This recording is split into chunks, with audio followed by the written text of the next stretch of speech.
À partir de ce travail, on présentera des informations concernant la carte topographique qui fait partie du cours de la sortie géologique. Ce cours est destiné aux élèves de première année du collège. Durant la séance précédente, on s'est déjà familiarisé avec des termes en relation avec la carte topographique.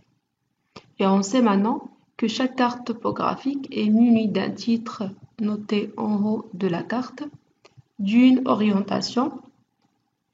Et lors de l'étude de l'orientation, on a vu la différence entre le nord magnétique et le nord géographique. La carte possède aussi une échelle qu'on utilisera aujourd'hui pour calculer la distance réelle. Alors que pour les différentes couleurs et symboles utilisés sur la carte sont expliqués sous forme de légende. Aussi, parmi les informations traitées la séance précédente, on est arrivé à déterminer la position d'un point en utilisant soit les coordonnées géographiques, soit les coordonnées lombaires. Et aujourd'hui, on va savoir comment calculer la distance réelle, comment sont représentés les reliefs sur la carte et comment réaliser un profil topographique. Donc, à partir des informations qu'on a déjà, on peut donner une petite définition à la carte topographique. Une carte topographique est une carte à échelle réduite qui représente les reliefs et les aménagements humains d'une région géographique de manière précise et détaillée, sur un plan horizontal. La carte possède une échelle notée grand E. L'échelle de la carte est le rapport entre la mesure sur la carte et la mesure réelle, représentée par une fraction. Les deux valeurs ici ont la même unité. Donc, comment utiliser l'échelle? Voilà une petite application. Sur une carte topographique à l'échelle 1 sur 200 000, deux villes sont distantes de 11 cm. Quelle est donc en kilomètres la distance réelle entre les deux villes? Arrêtez la vidéo pour faire l'exercice et par la suite, vous allez trouver la réponse. Correction de l'application. On a, à partir de l'échelle, 1 cm représente 200 000 cm sur le terrain. Donc, 11 cm représente x. À partir de règle de 3, on cherche la valeur de x. X égale 11 cm multiplié par 200 000 cm divisé par 1 cm. Donc, ça donnerait une valeur en centimètres, bien sûr. On va le modifier en kilomètres et ça donne 22 km. Donc, les deux villes sont distantes de 22 km. Maintenant, comment représenter un relief sur une carte? Voilà des images de relief. Comment ces derniers sont représentés sur une carte? La représentation du relief sur une carte, le relief est représenté par des lignes appelées les courbes de niveau. Alors, que veut dire les courbes de niveau?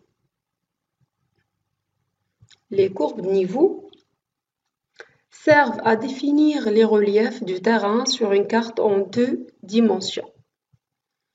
Qu'est-ce qu'une courbe de niveau? Chaque courbe est une ligne bien sûr imaginaire, qui relie entre des points qui ont en même altitude, donc en même élévation par rapport au niveau de la mer.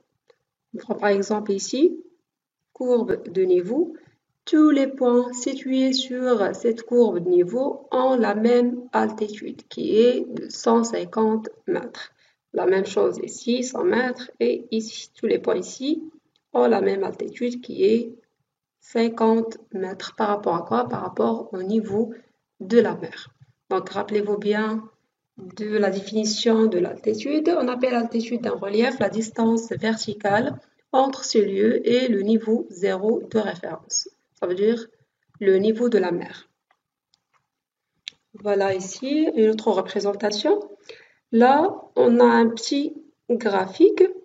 simplifié représentant un sommet qu'on peut avoir sur le terrain et voici les courbes de niveau qui pourraient correspondre à ce relief.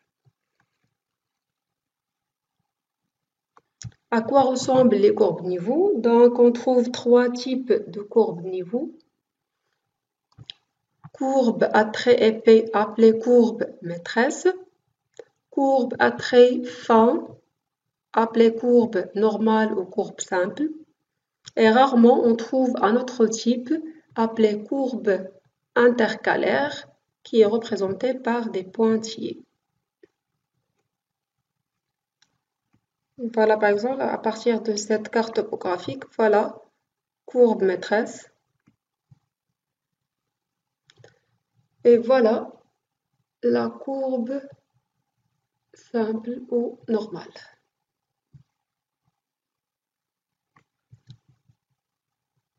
Vous voyez des chiffres sur ces courbes, ce sont les altitudes. Donc, quelle est l'utilité de cette altitude? C'est ce qu'on va voir tout à l'heure. L'équidistance. L'équidistance est la distance verticale séparant deux courbes de niveau. Ça veut dire la différence d'altitude entre deux courbes de niveau simples successives. Elle est toujours multiple entier de 5 et ne varie jamais dans une carte.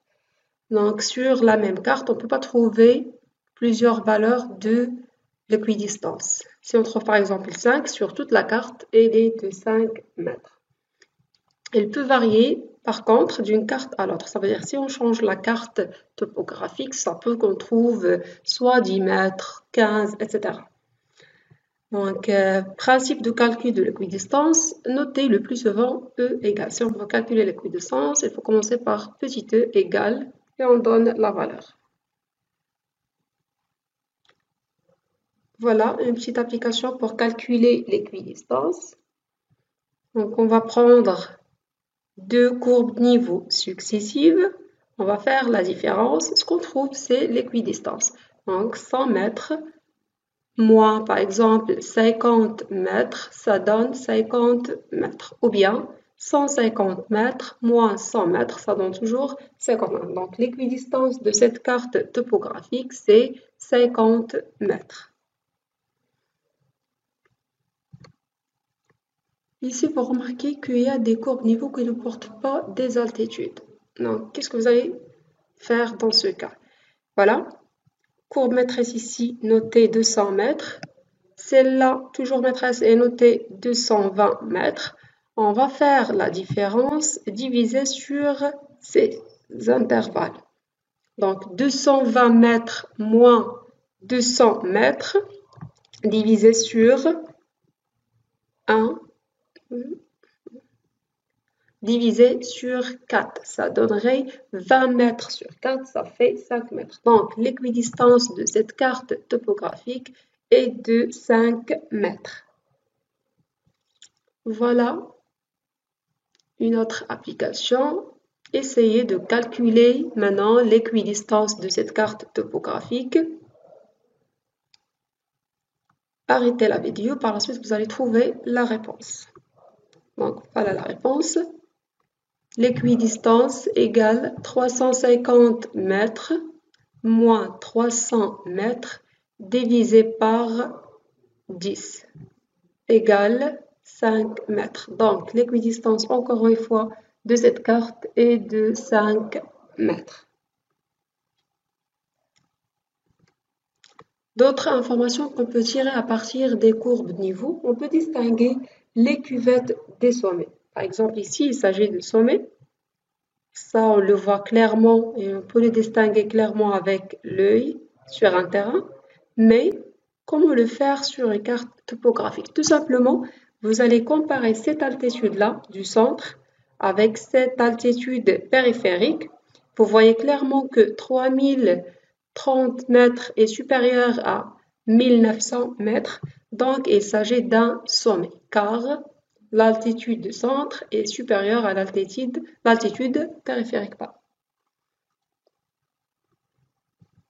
Pour la cuvette, c'est tout à fait le contraire. Vous voyez ici, au centre, on a 1000 mètres, l'altitude périphérique 1200 mètres. Donc, il s'agit d'une cuvette. Voilà un autre exemple. Au centre, on a 172 mètres, l'altitude périphérique de 100 mètres, donc ce point-là représente une cuvette. Autre chose qu'on peut déduire à partir de courbes de niveau, c'est la présence de vallées. Donc si vous voyez des courbes de niveau qui forment des V, ça veut dire qu'on a une vallée. Et comment savoir le sens d'écoulement des ruisseaux? Tout simplement, c'est au contraire des pointes de V. Voilà par exemple les V que forment les courbes de niveau. Et voilà le sens d'écoulement de l'amont vers l'aval. Aussi, les altitudes peuvent aider pour savoir le sens d'écoulement.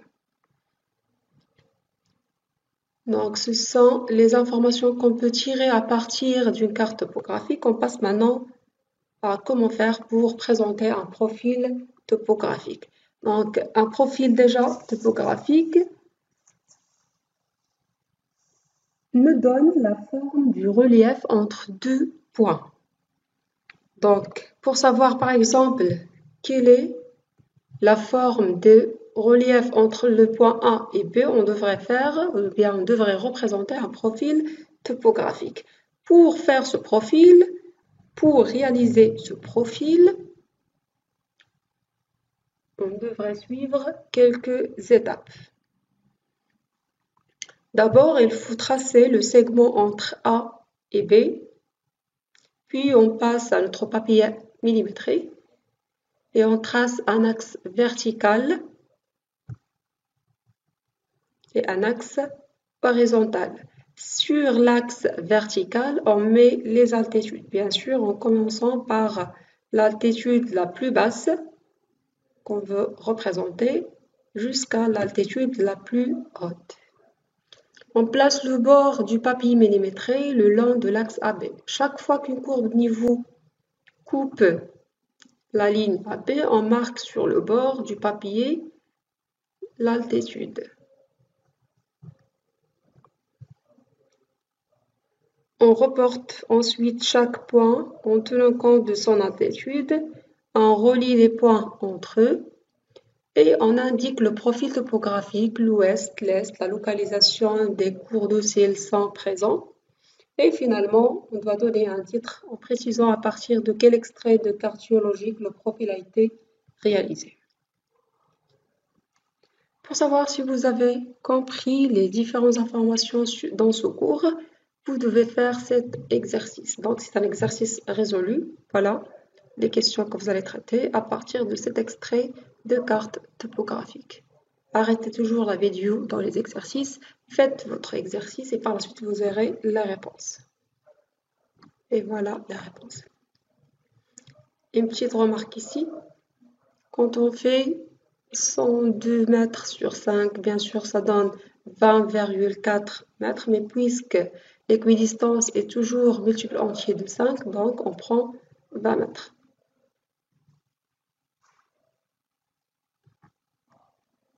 Bonne chance à tout le monde.